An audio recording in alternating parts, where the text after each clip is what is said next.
بسم اللہ الرحمن الرحیم۔ آج کا یہ کلپ بہت ہی اہم ہے، اس لیے گزارش ہے کہ اس کو مکمل سن کر ہی اس پر تبصرہ کریں۔ سیدنا عثمان رضی اللہ تعالیٰ عنہ سے بغض رکھنے والے روافض کی طرف سے سیدنا عثمان رضی اللہ تعالیٰ عنہ پر یہ جھوٹا الزام لگایا جاتا ہے کہ انہوں نے سیدنا ابو ذر غفاری رضی اللہ تعالیٰ عنہ کو شہر بدر کر دیا تھا، جلا وطن کر دیا تھا۔ روافض کی طرف سے لگائے جانے والے اس جھوٹے الزام کی تشہیر میں مرزا جہلمی نے بھی اپنا پورا حصہ ڈالا۔ اس حوالے سے مرزے کے آفیشیل چینل پر ایک کلپ ہے جس پر مرزے کو بڑا فخر ہے، اور فخریہ انداز میں مرزے نے اس کلپ کا تذکرہ کیا ہے۔ والموعظۃ الحسنہ، موعظہ حسنہ بھی کیے ہیں جناب۔ جائیں ابو ذر غفاری کا کلپ لگائیں، 10 دفعہ لگائیں، 10 دفعہ آنسو نہ نکلیں تو آپ آگے گلہ کیجئے گا۔ وہ تو کسی بکرے جہاں میں ریکارڈ ہو گیا، دوبارہ تو میں ریکارڈ ہی نہیں کروا سکتا۔ وہ شعبان کی آخری دن تھا اور رمضان کی پہلی رات داخل ہو چکی ہوئی تھی۔ وہ کوئی قبولیت کی گھڑی تھی، کسی وقت وہ نکل گئے الفاظ، کوئی پری پلان نہیں تھا، شروع ہوا کرتے کرتے کرتے ہو گیا۔ پھر ہدایہ پورٹل والے نے جو ویلیو ایڈیشن اس میں کی ہے سرکار، وہ تو جتنی بار لگائیں ایمان تازہ ہو جاتا ہے۔ مرزا اپنے جس کلپ کی اتنی تعریف کر رہا ہے، جب اس کی حقیقت آپ کے سامنے آئے گی تو آپ حیران ہوں گے۔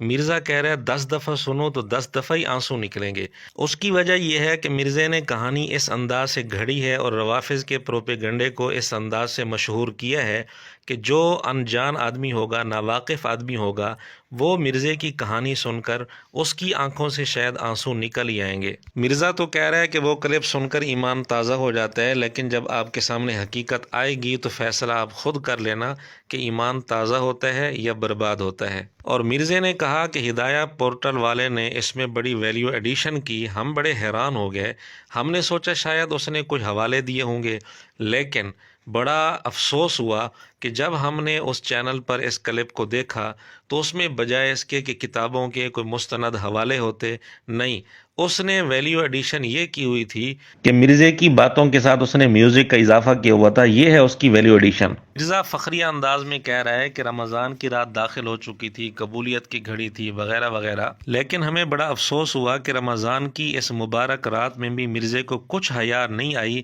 کہ مرزا نے روافظ کے لگائے ہوئے جھوٹے الزام کی تشہیر شروع کر دی۔ اب آپ مرزا کی بات سنیں، پھر انشاءاللہ ہم اس پر تبصرہ کریں گے۔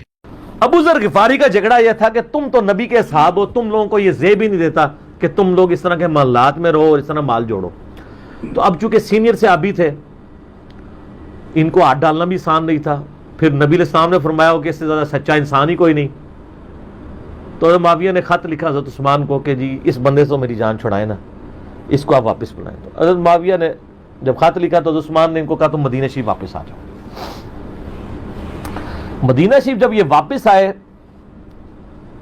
تو صحیح بخاری میں آتا ہے کہ لوگوں کا جھمگٹا لگ گیا بزرگ غفاری کے گرد۔ لوگوں کو پتا تھا یہ تو بڑا زہد والا بندہ ہے۔ صحیح بخاری کا نام استعمال کر کے مرزا سادہ لوگوں کو رافضیوں کی جھولی میں کس طرح ڈالتا ہے، اس کی ایک جھلک آپ کے سامنے آ جائے گی۔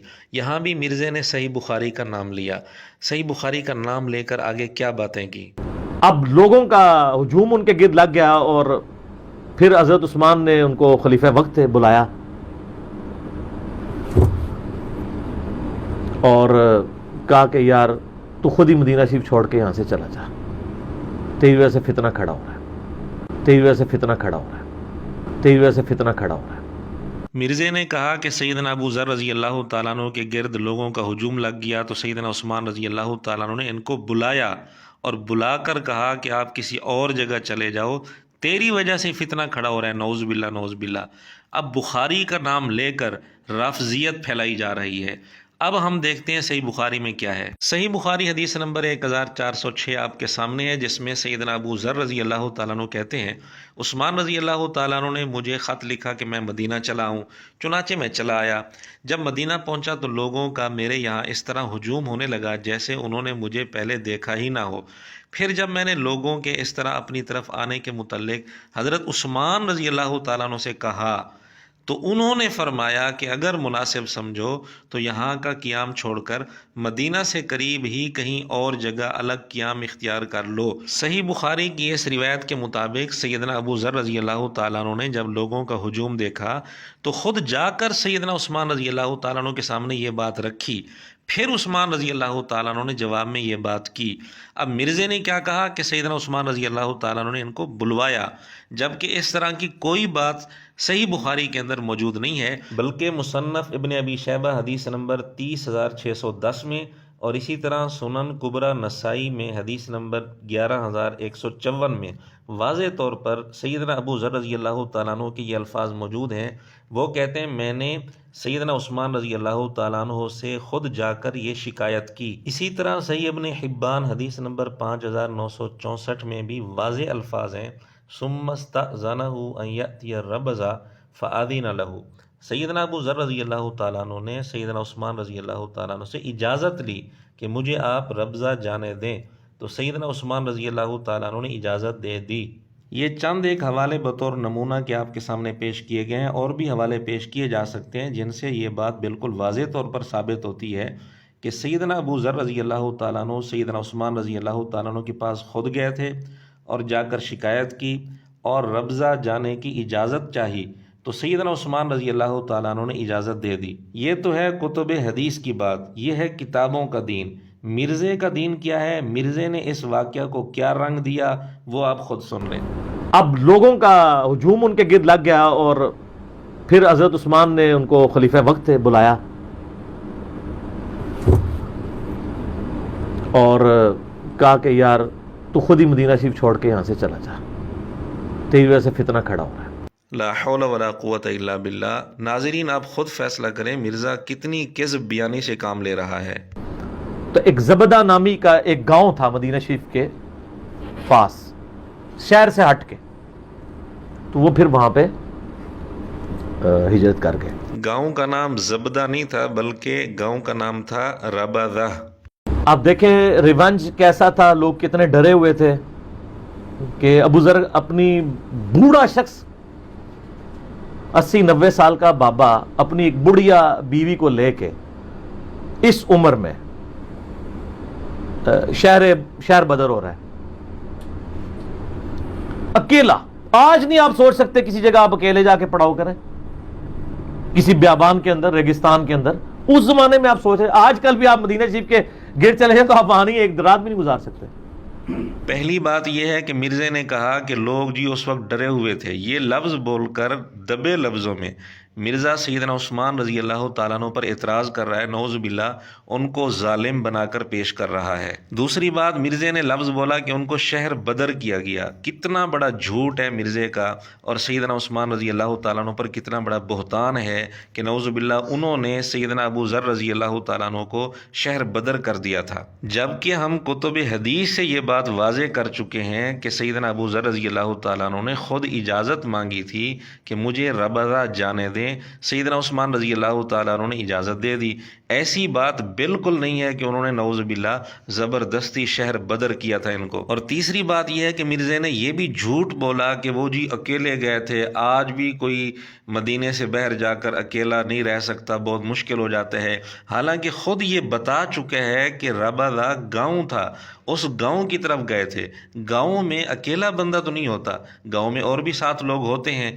اور پھر یہ جگہ سیدنا ابو ذر رضی اللہ تعالیٰ عنہ کے لیے غیر معروف نہیں تھی، بلکہ نبی پاک صلی اللہ علیہ وآلہ وسلم کے زمانے میں بھی خود حضور علیہ الصلوۃ والسلام کے حکم سے سیدنا ابو ذر رضی اللہ تعالیٰ عنہ اس جگہ کچھ عرصے کے لیے ٹھہر چکے تھے، جیسا کہ صحیح ابن حبان کے اندر اور اسی طرح دیگر کتب حدیث کے اندر یہ بات واضح طور پر موجود ہے. لیکن مرزا اپنی طرف سے اس کے اندر غلط رنگ بھر کر اس کو کتنا دردناک افسانے کی شکل میں پیش کر رہا ہے. بلکہ صحیح ابن حبان حدیث نمبر 5,964 میں یہ بات موجود ہے کہ جب انہوں نے سیدنا عثمان رضی اللہ تعالیٰ عنہ سے ربضہ جانے کی اجازت مانگی اور انہوں نے اجازت دے دی، وہ ربضہ میں آئے تو ایک غلام لوگوں کی امامت کرا رہا تھا.